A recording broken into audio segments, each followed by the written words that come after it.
Welcome. I want to talk to you about Quantum GIS, a free open source geographical information system. My name's Ian and I'm founder of gis-university.com. Why would you want to choose Quantum GIS over any other GIS? Well, these days, at the desktop level at least, where I work the most, Quantum GIS is just as functional and just as stable as any of the very big commercial geographical information systems. And in my mind at least, I think it's just a matter of personal and corporate preference as to which one you would choose. Where do you get it? You just go to the Download Now button, and there's a whole bunch of different versions that you can download. I used to favour the 32-bit version years ago, but the 64-bit version's fantastic now. I use the Windows version, but there are other versions for Mac OS X, Linux, BSD and Android. Let's have a look at it. Okay, so what we're presented with, once it's opened, is this Layers panel, a map area and a series of drop-down menus and buttons. Probably the most important ones I want to show you at the moment is the Add Vector layer, which is what we use to open a vector map. We can browse, and what we're going to open is a cadastral file or a property boundaries file. There's a whole bunch of different formats that you can open, and today we're going to open an Esri shapefile. So the map opens. If we click on it and we go right mouse button click, we can look at the properties. And I want to just change this from a simple fill into a no brush, which makes it transparent because we're going to overlay it on top of an air photo. I can use all these buttons. Here's the hand button, which allows me to move it around. The zoom in button, which allows me to zoom into it. The zoom out button, which allows me of course to zoom out. We have this button here, which is the zoom last. This button here, which is zoom to the entire layer, and that will zoom to the layer that we have highlighted. We can make a selection upon which we can zoom into if we would like to. We can unselect that. We can also click on this information button here to get information about any polygon we want. Here we are, we've clicked on 400 Centre Street.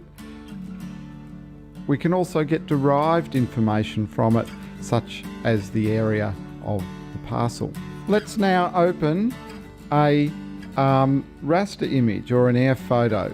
So what we're choosing is 4 raster images, 4 air photos, and they're Dr. Sid type air photos. And we can see, as for the vector formats, there is a whole bunch of different formats that we could open.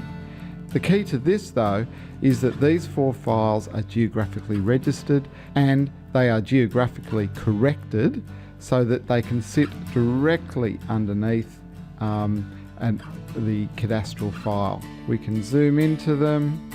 We can also click on the cadastral layer and just move it up to the top, and it now overlays the air photo. That's the technology of what we've been looking at. Now let's have a look at some of the ways we may interpret these data that we're looking at. There are 2 ways that we might look at this information. One is quantitatively, the other way is visually. Now I see a lot of people looking at these maps on screen and they're not really thinking about what they are. So there's some very simple sorts of interpretations that we can do and ways that a GIS analyst might look at this sort of information. So the first thing we might look at is the shapes in the map. So here we're looking at rounded shapes, rounded shapes, rounded shapes that indicate water features. Another thing that we might look at is the density of development.